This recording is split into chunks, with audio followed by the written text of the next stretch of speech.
that the reader will be able to perform the task after they've read your paragraph. So in this case, you are speaking directly to the reader. You're using words like you, or you're using the imperative. Now, while this is quite common in daily life in something like a recipe book or an instruction manual, it's not as common as the second kind in the academic world. Now, the second form of process is what we call informational process or descriptive process. Now, in this case, you're not giving the reader instructions to follow. You're simply describing a process in order for the reader to understand it. So, for example, how does a Hollywood movie go from being an idea to a completed film? Or how is maple syrup produced? Okay, so here are some tips on how to write an effective process paragraph or essay. First, you should be using the present simple tense and the passive voice generally. Now, you want the present simple because you're describing a recurring action, a process that is unchanging. It was the same yesterday as it will be tomorrow. And you're using the present, or the passive voice, because you want to focus more on the product itself and not so much on the person who's performing the task. For example, maple syrup is made from sap, which is collected from maple trees. Okay, now when you're organizing the steps in your process, you want it to be logical for the reader. So you should be using words that express sequence, like first, second, then, next, or finally. For example, first, maple trees are tapped and the exuded sap is collected in buckets. Now, while it's important to use words that show sequence, you don't want to use a sequence word at the beginning of every sentence. You don't want to be saying first, second, third, fourth, fifth, and so on. You want to avoid repetition. So an easy way to do that is to use pronouns and relative clauses. For example, the syrup is filtered to remove sugar crystals. This creates a superior product free of an unpleasant reading texture. So the word this is referring to the entire sentence beforehand. Okay, I'm going to stop it for a second. Can you think of a way or a time when process would be important in terms of scientific writing?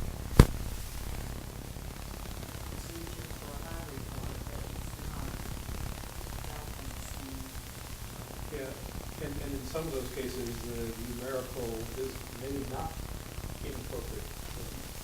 Sometimes you do want It's kind of to enumerate the steps. it's sort of like right in between the directive, like recipe, versus the explanation Right. process. So there's sort of a balance. There's a little bit of Like both. Like these were the steps, but not actual directions to the reader, but, first, we prepared 10 test tubes of different dilutions of blah, Right. blah, blah, blah. So there is some sequential writing that goes on, right? So, this might be something that you could use and again adapt to whatever that specific activity that you're doing in your classroom might be. All right, the next one is a lab report video, and it's very short, and I'm going to already give you a heads up. It has some really loud, crazy music, which it might resonate well with students, but if you have a headache right now, you might shoot me. So I'm not going to play the whole thing, but you'll get an idea once it comes through.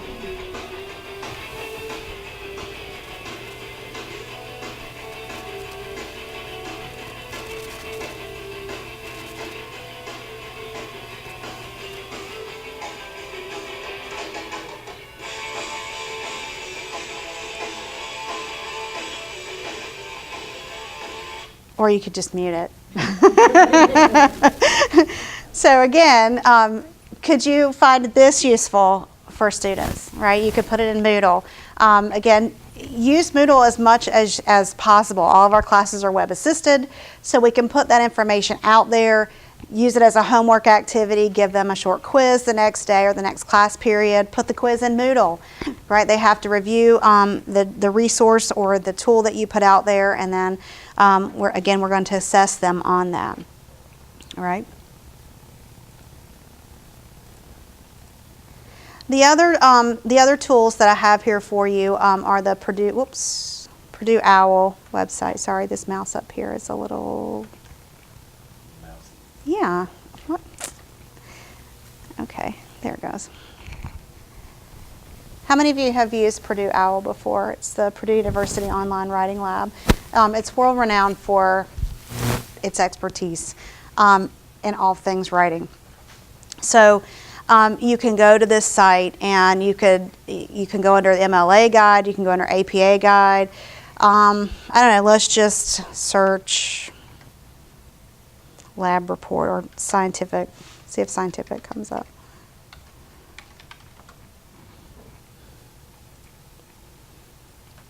Right, so again, there's some information that may be relevant to your discipline, but they also have sample papers if you want to do APA style paper, if that's what you're wanting students to write in. Oops, this keyboard's sticking.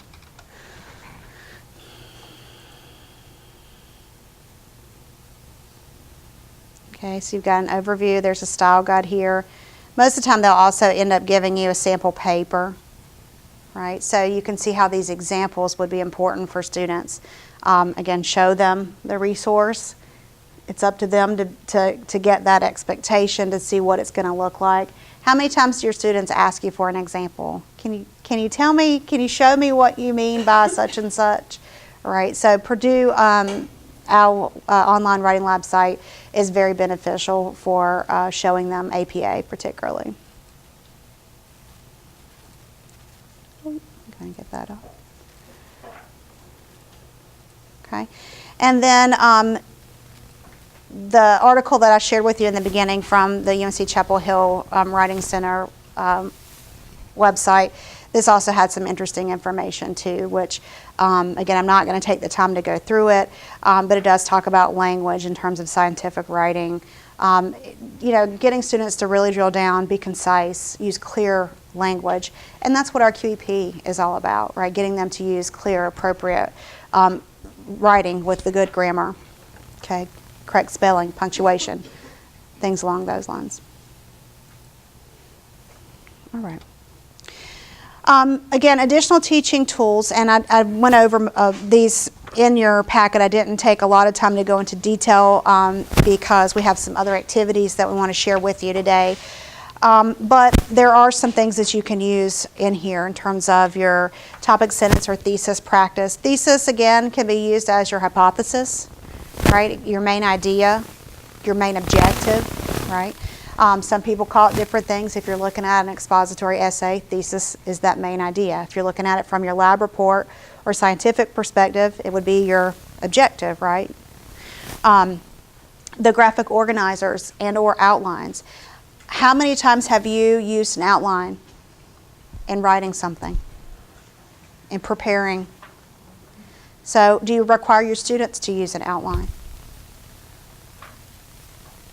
Yes, no? That might be something that you might want to consider. I've found that when students actually are required to do an outline before they submit a writing assignment, it causes them to get their ideas organized in a logical way, not in a way of, oh, okay, well, I'm thinking about this. Oh, wait, I forgot about such and such. And so that they have all these random thoughts, but we get them to outline it. We get them, again, to organize it. It doesn't necessarily have to be a formal outline, but it gets them thinking about how people interpret their language choices and even the organizational patterns that they use. Those writing and paragraph checklists that we briefly looked at. Again, those are great when you're doing those workshops, getting students to start thinking critically about how you're going to assess them, but how other people perceive their language. Using the rubrics. Again, we talked about the writing and the presentation rubric last week, and you guys got that in the email that I sent, right? And I want to apologize on the results from the first week or first training session. Carl made some notes. I'll fix that and send that back out to you over the next day or so. But again, rubrics are important because they give students what our expectations are. Also, the checklist online. That's how we're going to be assessing the artifacts we're getting. And so we're holding them accountable from an assessment standpoint. We want you to start holding them accountable also in your classroom. Again, those writer workshops, and then the reflection piece, that metacognition. It again just drives the learning home. It helps them to think critically about the content, about recall, apply. Again, it just takes that critical thinking up a notch. All right, I want you to get into your group if you want to get into the same group from last week. And I want you to take about 3 minutes, and I want you to pick 3 tools that we just talked about in your packet that you could see yourself using, whether that be one of the videos, whether that be a checklist, whether that be a thesis statement, activity, 3 things that you think would be helpful to you to use in the classroom with your students. Do you guys remember who was in what group? Do y'all want to do the same group? You can do different groups, it doesn't matter. But what's the size of our groups? 3 groups? Yeah, three groups. So we'll have 2 groups of 3 and 1 group of 2 again. I thought y'all might sit back in the same spot this time, so you're making it hard on me. If you want to get in a different group, that's fine. If you 3 y'all want to work together, and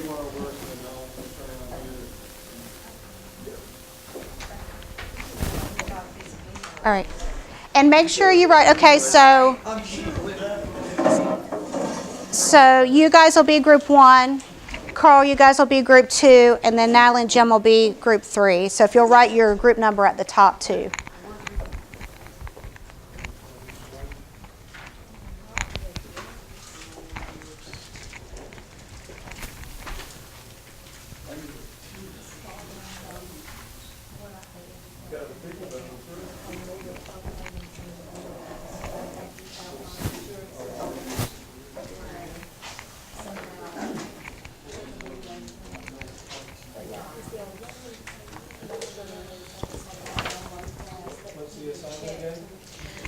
Note 3 things that we just talked about in terms of a tool or a resource that you would find helpful, that you would use in the classroom to teach some element of written communication.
Okay, let's go ahead and share group 1. Give us one idea that you guys thought was kind of neat that you think you could use in the classroom in terms of writing activities. We were just discussing the use of the videos, instructional videos, and maybe set it up where our students by a certain time are required to go in, at least watch these different videos and either respond back or, we hadn't kind of figured out how they would respond back, but Maybe like a discussion post or something? Okay, cool. pace them at least so that they don't wait till the last minute to try to take in everything. Okay, all right, good deal. All right, group 2. I thought the music behind the PowerPoints, I was more interested in the PowerPoints and bringing them in line with the way that I would want the students to do it. So to kind of use their PowerPoints as a starting point, but then Develop your own. develop from those key points. All right, very good. Okay, was there another one that y'all had? Yeah, we're talking about the rubric and the outlines that can be used to good deal. To get those ideas organized in the way that you're nudging them to get them done. All right, very good. The checklist in the OWL website. Purdue OWL. Yeah, I think that's, I find that as an incredible resource on many levels. All right, excellent. All right, just make sure, I'll take those back up when we're done today. I'll have you write some other things when we get to the oral part, so just hold on to that with your group. The one thing that, just to re-emphasize, is that writing is social. How many of you notice that your students write like they talk? And vice versa. And sometimes we do that. I mean, we find ourselves doing that, particularly when we're texting, when we're emailing. Sometimes it's hard to get back in the context, right? I mean, it happens to all of us, but more so to our students because they aren't always aware that code switching is appropriate and that there is an appropriate context. Again, the way that they're going to talk to their peers in the club is not the way that they're going to address you as their professor, is not the way that they would talk to a spiritual advisor, the way they talk to their grandparents or their parents. And when you start making points like that, they laugh because they know they don't talk the same way all the time. But we also expect that to be true in our classroom. We want them to talk appropriate to the academic context. We want them to think critically about those rhetorical choices and their language choices. We want them to choose to use the standard English. Again, sure, we all use slang. I mean, how many of you use slang? Yes. And it's fine, right? I mean, it works in its context. But it doesn't work in a formal lab report. It doesn't work in a formal scholarly paper. It's not going to work in the American Journal of Medicine, right?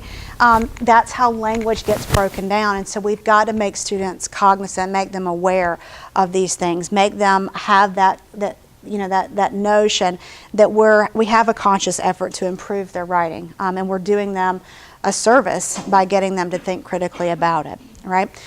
So we're going to begin the speaking part or the oral communication part of our training today. If I can get someone to unhook my... I don't want to turn it off because it might cause us issues if I do that. So if you'll just pull it up. Okay. And you just said just to be about anything like so. Put your mic up here. Mind if I pin you some? I'll dub you the night of the day. Oh shoot. We're attached. All right, this is not a wardrobe malfunction of any kind. That was Super Bowl whatever, right? Okay. I'm going to turn this over to Michael, and I'll just hang out over here because I want to run through the PowerPoint as I need to, and he has some goodies for you. Sure do. First of all, I want to thank you all for coming, and we're going to reward your presence with a treat.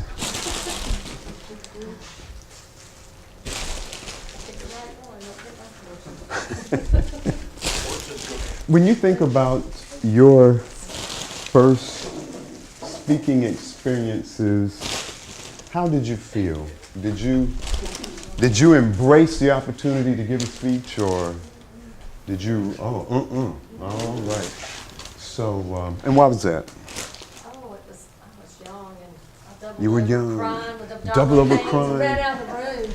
And so now I'm a teacher. Funny how that It's happened. funny how that happened. Do you think there's a possibility that your students might approach having to give a speech the same way you did? Okay. Speaking, as you all know, is a skill that we use more than any other, and it's the one that we run from. I teach public speaking, and I found out in order to get registered students for my class, I get you folks to do it. Because every time we have registration and I mention public speaking, no, I don't want that class. So I quit trying. And I want to thank you because every semester I have full classes, and it's because of you. Because every time I try, they just tell me flat out no.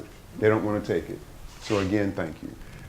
They are afraid of speaking, mainly because of speech phobias. One of the greatest is They're afraid of being looked at by people. But we look at each other every day. So why are they going to be afraid of being looked at when they give a speech? They're afraid something is going to go wrong. And then that predominant one is the fear of the unknown. They just know something is going to happen when they get up there to speak, and their life's going to be ruined and they'll never recover from it. I remember one semester a student was she had to give a speech. She was nervous, her throat was dry, and she asked if she could go get some water. And I said, sure, go get some water. She has never returned. You're laughing. I'm really sad about it because I don't know if she signed up for went to another school, but she just did not come back to class. And that has bothered me, has really bothered me. So I'm finding that if students are comfortable when they speak, then it will help them approach the task with greater confidence. And so I'm going to share with you some of the comforting tools that I use in class. And this is one, fortune cookie. In all of your classes, probably like ours over here, you see signs on the wall that says, no eating in class. And we adhere to it, except for now, but we're not in class. But I tell them this is for a learning experience. So everybody gets a fortune cookie. And I invite them to eat it up, but not the paper. There's a little slip of paper in here. Do not eat the paper. So after they enjoy their cookie, one by one, they get to come to the podium and give a speech based on the fortune that's in the cookie. And sometimes they get some really strange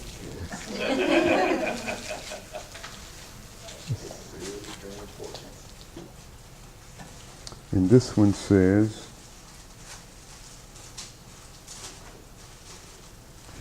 says, you would do well to expand your business. And the student has to speak for as long as he or she wants about this topic. And if the student doesn't have a business, he or she can say, I don't have a business. Now, because these cookies were not made by Keebler Elves, you know what their claim to fame is, right? Making the cookies in a hollow log, or the hollow of a tree. The chances are very great that two people will have the same fortune. So if somebody is sitting back there who didn't take the opportunity to come up, they can't speak on the same fortune. There are numbers at the bottom of the fortune also. The person who missed the opportunity to speak on the fortune has to come up here and speak on the numbers. It's not for a grade, it's just to get them to come up here, feel the space that we inhabit every day, and just get comfortable in the room. Get comfortable in the room. And it tends to work pretty well. They don't get a grade for it. And after they come up a couple of times, I tell them, this is the beginning of what you're going to be doing all semester. Something else that we have students do, and you have a couple of these, you have this handout in your folder. All of them are geared towards helping the students gain some comfort. So one day I'll tell the students, you come to class every day, but next class period I want you to bring yourself to class.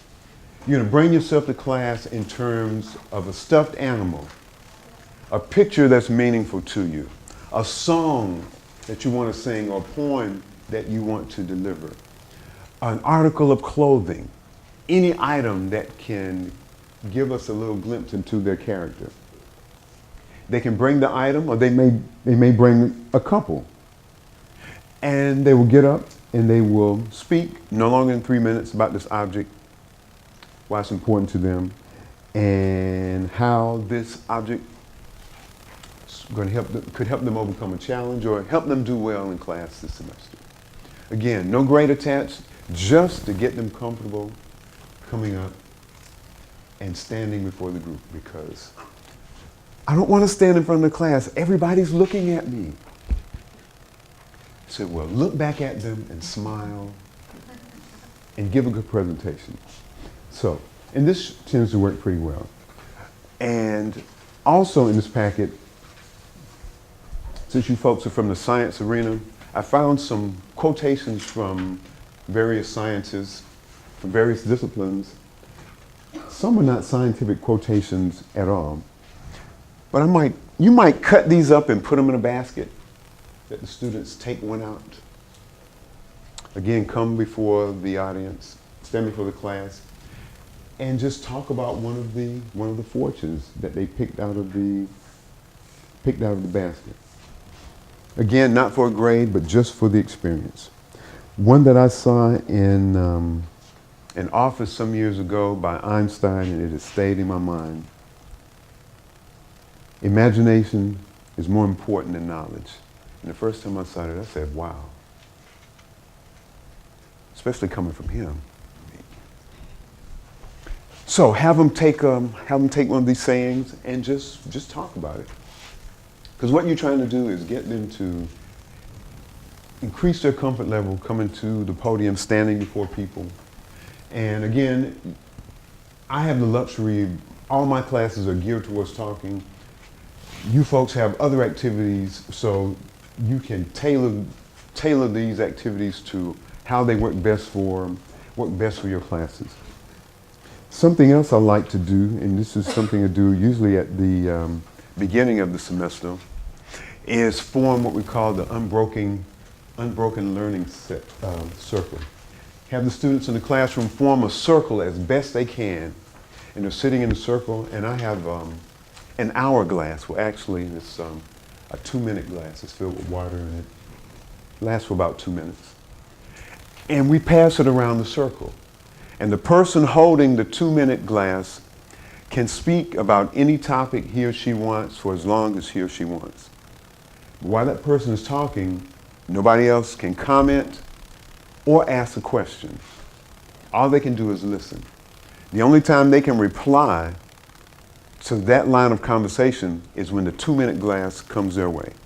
And either they can pick up the conversation or they can take the conversation in a completely different direction.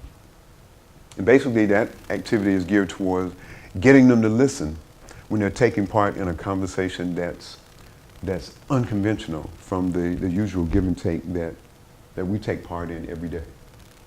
And so it helps increase their listening skills, and it gets them to look at communication in a different way. We were talking about outlines earlier in writing. In your package, you also have an outline that we use in communication.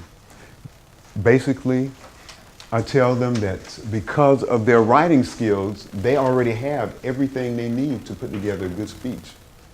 A good essay has an introduction, body, conclusion. Speech has the same thing. All they have to do is decide what their topic is going to be and work on their organization. And in this particular outline, I require them to write out the introduction of their speech. And as they're putting their introduction together, I ask them, suppose you only could give your audience one statement about the speech that you're going to deliver. One statement. What would be the main point you want your audience to get from that presentation? So I tell them to put that main point at the end of their introduction, because that, in essence, is their thesis. That's the main point they want the audience to get from their speech. And the body of their speech on the outline would just consist of short sentences or keyword phrases. And based on how well they organize this outline, this is what I let them use as speaking notes when they come to the podium. There will always be students who want to write out word for word everything they're going to say in their speech. And I said, if you do, you're going to stand up here, you're going to read, we won't be able to see your eyes, we won't be able to feel your emotion, see how invested you are in the topic, and also you won't make a good grade. And of course you don't want that to happen. We want you to stand up before us and talk. We know you read very well.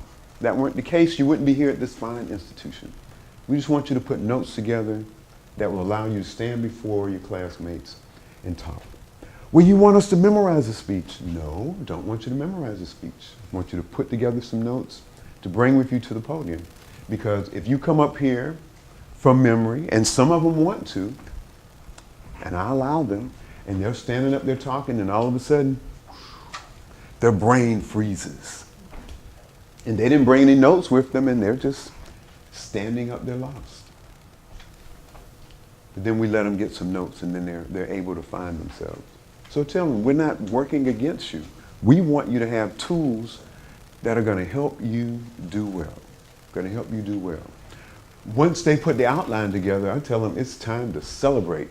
Go get a Pepsi or a Coke or a big red cherry soda, because now you got to work on part 2.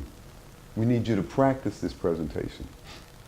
Practice in front of your sister and brother, your father, your mother, your little dog Fluffy, your little cat Muffy. Practice in front of the mirror.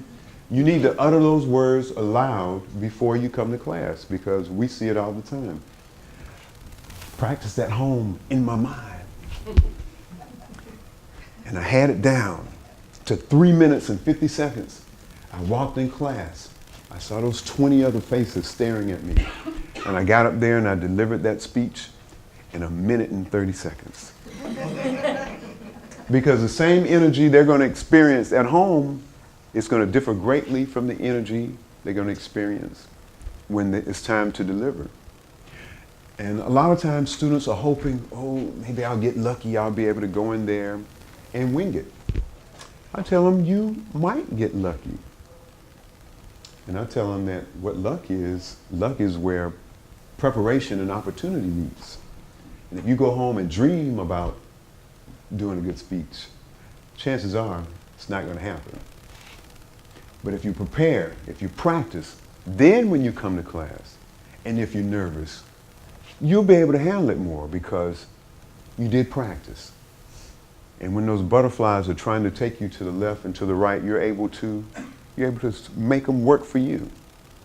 And I tell them, so many of you, you're looking for perfection. You want to stand up there and everything is going to go right. You're not going to stumble over a word. You're not going to forget some information that you're going to present. That's not going to happen. Think about what you do when you're talking with your friends on a daily basis. You forget, you lose your train of thought, and you stumble. It's going to happen when you come to the podium, but you practice. So if you stumble, it's not the end of the word. You can go back and make a correction. Just relax and concentrate on sharing your thoughts. Concentrate on sharing your thoughts. Sometimes for our visual learners, this type of outline may not work for them, and it didn't dawn on me until after I'd gotten here. I have a copy of some speech notes that Mark Twain used when he spoke in England back in the 1800s. And his speech notes resemble hieroglyphics, very few words, an assortment of pictures. There's pictures of 2 stick cowboys at a duel, of a stick jackrabbit, of a little puddle that's labeled Lake Tahoe. Occasional words here and there. And students look at that and they say, I can't make heads or tails of this. But I said, it's not for you. It was for him. I said, but there's one thing I know. Mark Twain, looking at these notes, he didn't stand in front of an audience and read. There was no way he was going to read to them from that. That was his reference point.